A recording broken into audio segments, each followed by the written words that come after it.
পাঠন চালু করা হয়নি। তৃণমূলের নেতারা কি করছে এবং যিনি কলেজের আধিকারিক যিনি আছেন, যিনি প্রিন্সিপাল আছেন, যিনি চেয়ারে বসে উনি নিজের চেয়ারটা গরম করছেন।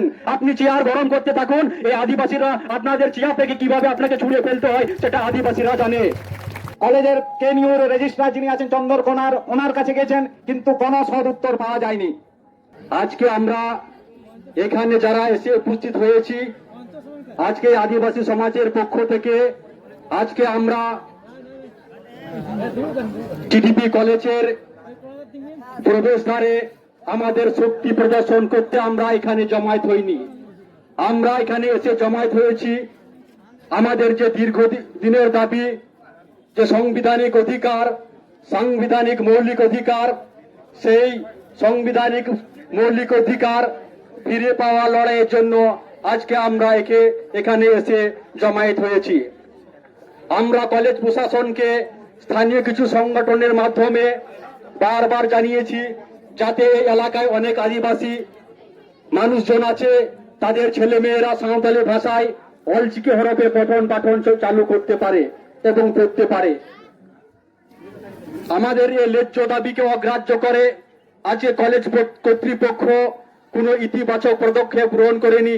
তাই আজকে এই হাজার হাজার আদিবাসী মানুষ আজকে এই কলেজ প্রবেশদ্বারে এসে জমায়েত হয়েছে। আমি রাজ্য প্রশাসনকে বলতে চাই এবং কলেজ প্রশাসনকে বলতে চাই, আজকে আপনারা শুধু টিলার দেখলেন, আগামী দিনে আদিবাসী মানুষ সারা পশ্চিমবঙ্গ জুড়ে যেখানে যেখানে গণসংগঠন আছে, হাজার হাজার শত শত মানুষ রাস্তায় নেমে প্রতিবাদ করবে এবং প্রত্যেকটি জায়গায়, প্রত্যেকটি এলাকায়, প্রত্যেকটি গণসংগঠনের পক্ষ থেকে আমরা ধর্নায় বসবো। আমি এখান থেকে কথা দিয়ে যাচ্ছি, সেদিন পশ্চিমবঙ্গ সরকারকে জানিয়ে দিতে চাই এই আদিবাসীদের কত ক্ষমতা। জানেন, আদিবাসীরা একবার যদি উগ্র হয়, সজাগ হয়, এই আদিবাসীরা পিছু পা হয় না, কারণ তাদের রক্ত শুধু কানুদের রক্ত, এই রক্ত মিথ্যা হতে পারে না।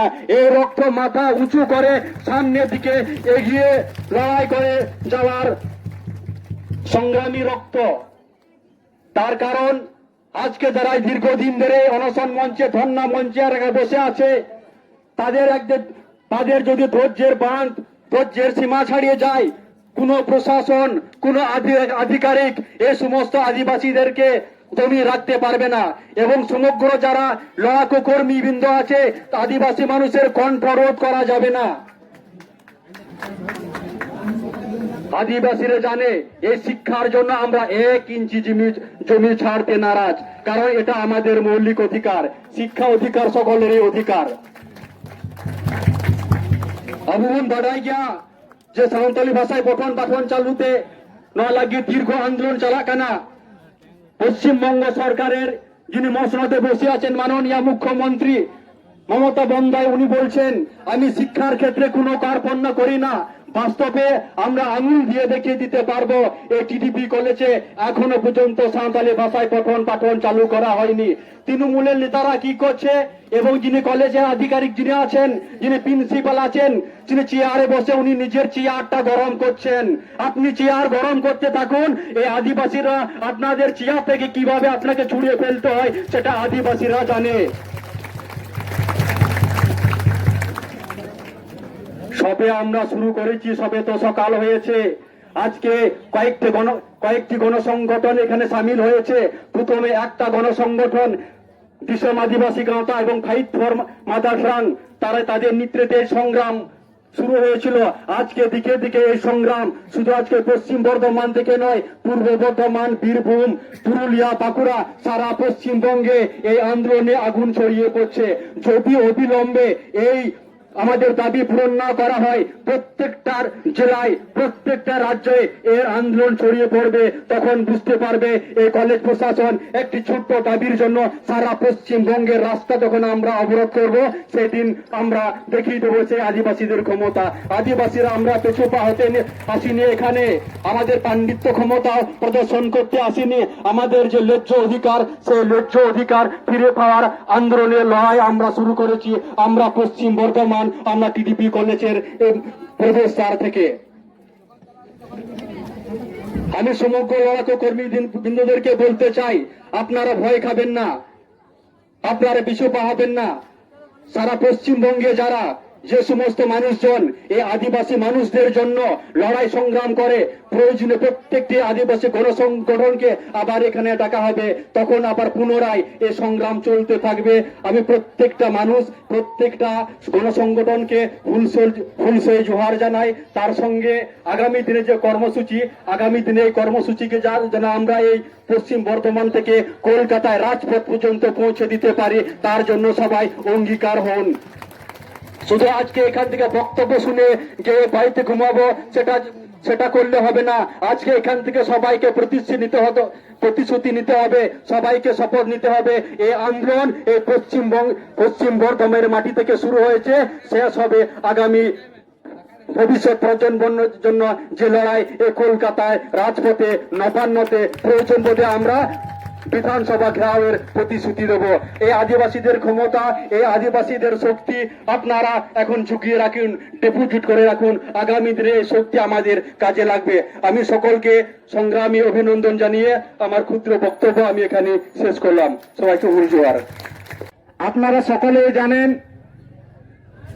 বিশেষ করে টিআইসি এবং কলেজ কর্তৃপক্ষ আপনারা যেভাবে আদিবাসীদের সঙ্গে খেলা করছেন, আদিবাসীরাও খেলা নিজের দিক থেকে শুরু করে দিয়েছে। সেটা দেখে নিন যে আদিবাসীরা যখন মাঠে নামে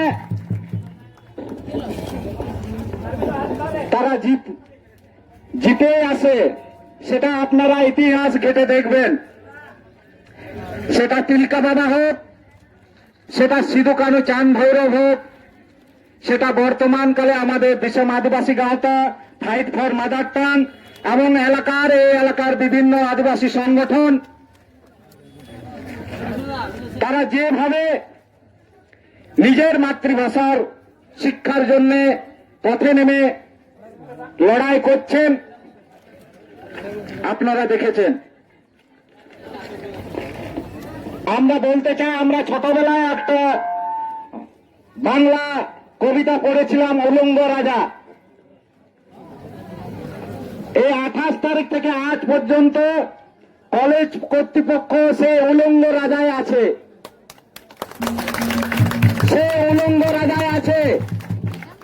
ওরা ভাবছে কলেজ কর্তৃপক্ষ যে আমরা কাপড় পরে নেই, আমাদের প্রশাসনিক জোরে আদিবাসীদের আমরা দমিয়ে রাখবো এবং আমরা যা বলবো যে আমরা 2023 সালে আমরা রেজুলেশন করে দিয়েছি এই শিক্ষাবর্ষে সাঁওতালি ভাষায় চালু করার জন্য, কিন্তু আদৌ না। 28 তারিখ থেকে আপনারা এই আন্দোলনে আছেন, সকলে জানেন। এখানকার টিআইসি কত মিথ্যাবাদী। 28 তারিখ থেকে উনি সব সময় মুখে এক কথা আর লিখিত এক কথা দিচ্ছেন। তারপর যে গভর্নমেন্ট বডি আছে, সেই গভর্নমেন্ট বডির চেয়ারম্যান সাহেব, তিনি তো আরো বড় মিথ্যাবাদী। তিনি তো বলছেন যে তিনি এই ব্যাপারে কোনো কিছুই জানেন না।